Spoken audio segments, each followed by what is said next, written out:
दज्जाल की आमद। कुर्ब क़यामत की 10 बड़ी अलामात में से एक अलामत दज्जाल का ज़ाहिर होना भी है। नाज़रीन इकराम, अगर आप इस चैनल पर पहली दफ़ा आए हैं तो सच्ची और सबक आमोज़ कहानियों के लिए चैनल को सब्सक्राइब ज़रूर कीजिएगा। आपकी मोहब्बत का बहुत शुक्रिया। दज्जाल का फितना तारीख़ इंसानी की इब्तिदा से लेकर इंतहा तक के तमाम फितनों से बड़ा और ख़तरनाक फितना है, जिसकी बड़ाई और शिद्दत का अंदाज़ा इस बात से भी लगाया जा सकता है कि हर एक नबी अलैहिस्सलातु वस्सलाम ने अपनी अपनी उम्मत को दज्जाल का फितना से डराया। दज्जाल का मायनी है बहुत ज़्यादा झूठा शख्स, क्योंकि दज्जाल भी हक के साथ बातिल को मिलाकर झूठ बोलेगा, इसलिए इसे दज्जाल कहा गया है। ये अव्वलन खुद को मोमिन जाहिर करेगा और लोगों को भलाई की तरफ बुलाएगा, लेकिन फिर नबूवत का और आखिरकार खुदाई का दावा करेगा। मशहूर है कि इसकी असल यहूद से होगी। हकीमुल उम्मत मुफ्ती अहमद यार खान नईमी रहमतुल्लाह अलैह फरमाते हैं, दज्जाल 2 किस्म के हैं, छोटे और बड़े। छोटे दज्जाल बहुत हुए और होंगे। हर झूठा नबी, झूठा मौलवी, सूफी जो लोगों को गुमराह करें वो दज्जाल हैं। बड़ा दज्जाल सिर्फ एक ही है जो दावा खुदाई करेगा। इमाम मोहम्मद बिन अहमद कुर्तबी रहमतुल्लाह अलैह फरमाते हैं, दज्जाल और कुर्ब क़यामत इसके ज़ाहिर होने पर एतकाद रखना बरहक, और यही अहले सुन्नत बिल अमूम फ़िक़हाए कराम और मुहद्दिसीन इज़ाम का मसलक है। मुख्तलिफ अहादीस में दज्जाल का हुलिया बताया गया है।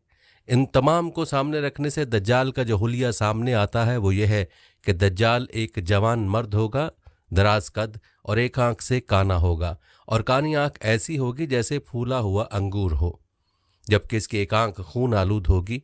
इसका सीना चौड़ा और ज़रा सा अंदर की तरफ धंसा हुआ होगा। दज्जाल की पेशानी चौड़ी होगी और दोनों आंखों के दरमियान काफ फे रे यानी काफिर लिखा हुआ होगा, जिसे हर मुसलमान पढ़ सकेगा, चाहे उसे पढ़ना आता हो या ना आता हो, और इसके बाल घुंघरियाले होंगे। दज्जाल के निकलने से पहले दुनिया की बहुत बुरी हालत होगी, जैसा कि अहादीस मुबारका के मज़ामीन से पता चलता है कि उसके निकलने से 3 साल पहले ही दुनिया में आम कहत फैल जाएगा। पहले साल आसमान 1/3 बारिश और ज़मीन 1/3 पैदावार रोक लेगी। दूसरे साल आसमान 2/3 बारिश और ज़मीन 2/3 पैदावार, जबकि तीसरे साल आसमान सारी बारिश और ज़मीन सारी पैदावार रोक लेगी, हत्ता कि आसमान शीशे का और ज़मीन तांबे की हो जाएगी। उस खुश्क साली के सबब तमाम चौपाए हलाक हो जाएंगे, फितने और कत्लो गारत गरी आम हो जाएगी, आदमी एक दूसरे को कत्ल और जिला वतन कर रहे होंगे। तब दज्जाल मशरिक की समत एक असबहान या खुरासान नामी शहर से निकलेगा। ग़िज़ाई कहत के अलावा इल्मी और रूहानी कहत भी बर्पा होगा। दीन के सिलसिले में लोगों में ज़ौफ़ पैदा हो चुका होगा। उलमा और दीनदार लोगों की किल्लत होगी।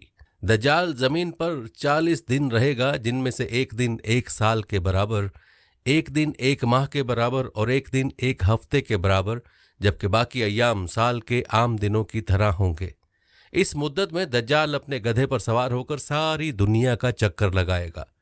गधे का जुस्सा इतना बड़ा होगा कि दोनों कानों के दरमियानी फासला 40 हाथ के बराबर होगा, और इस गधे की रफ्तार का ये आलम होगा कि एक कदम उठाएगा तो 1 मील की मुसाफत तय करेगा, और रुए ज़मीन का कोई मैदानी, सहराई और पहाड़ी इलाका ऐसा बाकी नहीं बचेगा कि जहां वो ना जाए। अलबत्ता मक्का मुकरमा और मदीना तैयबा पर फरिश्तों का पहरा होने की वजह से उनमें दाखिल ना हो सकेगा, बल्कि मदीने के बाहर दलदली ज़मीन में पड़ाव करेगा, और मदीना पाक में ज़लज़ले के 3 झटके आएंगे, जिसकी वजह से हर काफिर और मुनाफिक मदीना से भाग निकलेगा और दज्जाल से जा मिलेगा। उस रोज़ मदीना पाक हर मुनाफिक और फासिक मर्द औरत से खालिस व पाक हो जाएगा। इसीलिए उस दिन का नाम योमुल खल्लास भी है, और बाज़ रिवायत के मुताबिक बैतुल मुक़द्दस और कोह तूर पर भी नहीं जा सकेगा।